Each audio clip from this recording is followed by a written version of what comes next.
Bonjour à tous. Dans cette vidéo, nous allons résoudre le cinquième exemple d'équation trigonométrique. Donc, nous avons juste ici. Premièrement, qu'est-ce qui distingue cet exemple-là des autres exemples qu'on a déjà fait? C'est particulièrement à l'intérieur du sinus. Donc, on voit que l'angle ici qui est inclus dans le sinus, eh bien, on a un 2x. Donc, c'est la première fois dans nos exemples qu'on avait vraiment un nombre qui multipliait soit le x ou le θ.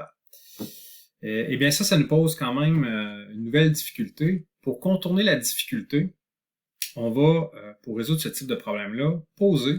Donc, on va posons tout simplement u est égal à 2x. Et de cette façon-là, notre équation va devenir sin de u qui est égal à racine de 2 sur 2. Parfait.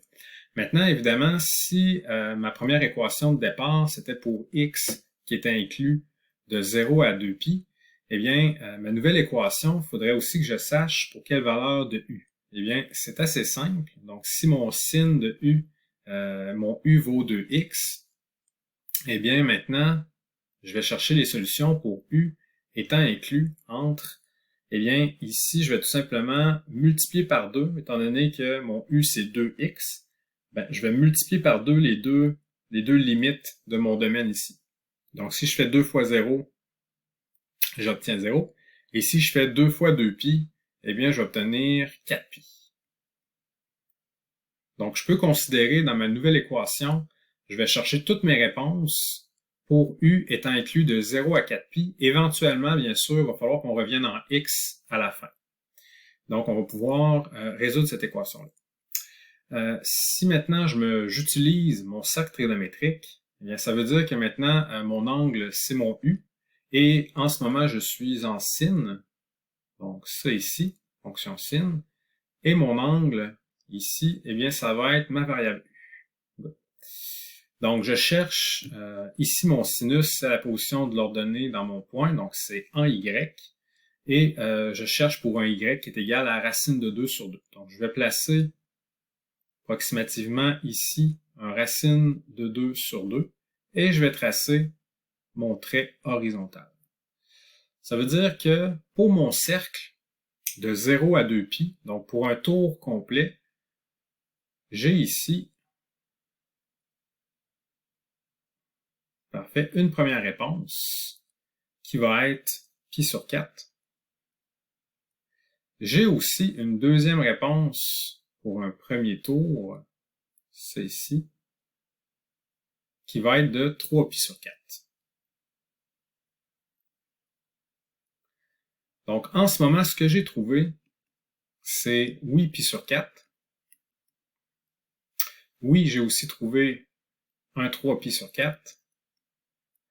Mais c'est pas tout, parce que mon pi sur 4, eh bien, ça c'est situé entre 0 et 2 pi, mais si je considère un autre 2 pi supplémentaire, parce que faut pas oublier que je cherche à résoudre une équation pour laquelle mon u est compris entre 0 et 4 pi.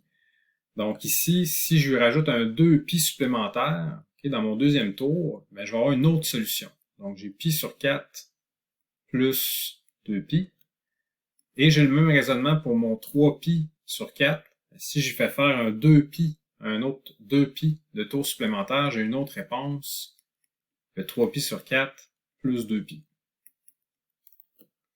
Ce qui fait qu'en ce moment, en fait, j'ai actuellement 4 réponses, okay, pour ma variable u.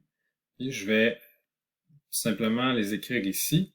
Donc, pi sur 4 plus 2pi, donc plus un tour. Je suis rendu à 9 pi sur 4. J'ai mon 3pi sur 4. Et ici, 3pi sur 4 plus 2pi, donc plus un tour. Si on fait des dénominateurs communs, on va obtenir 11pi sur 4. Ça ici, c'était pour ma variable u.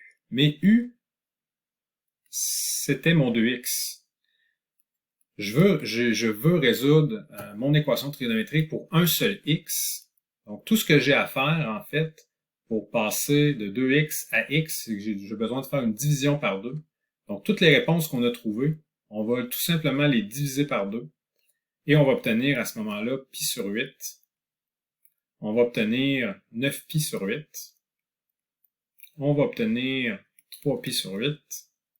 Et finalement, on obtient 11π sur 8. Donc, ce sont nos réponses, ici, de valeurs de x qui résolvent notre équation. Et toutes nos réponses, remarquez bien, sont situées entre 0 et 2π. Donc, c'est bel et bien dans le domaine qu'on recherchait initialement. Donc, c'est terminé pour le 5e exemple.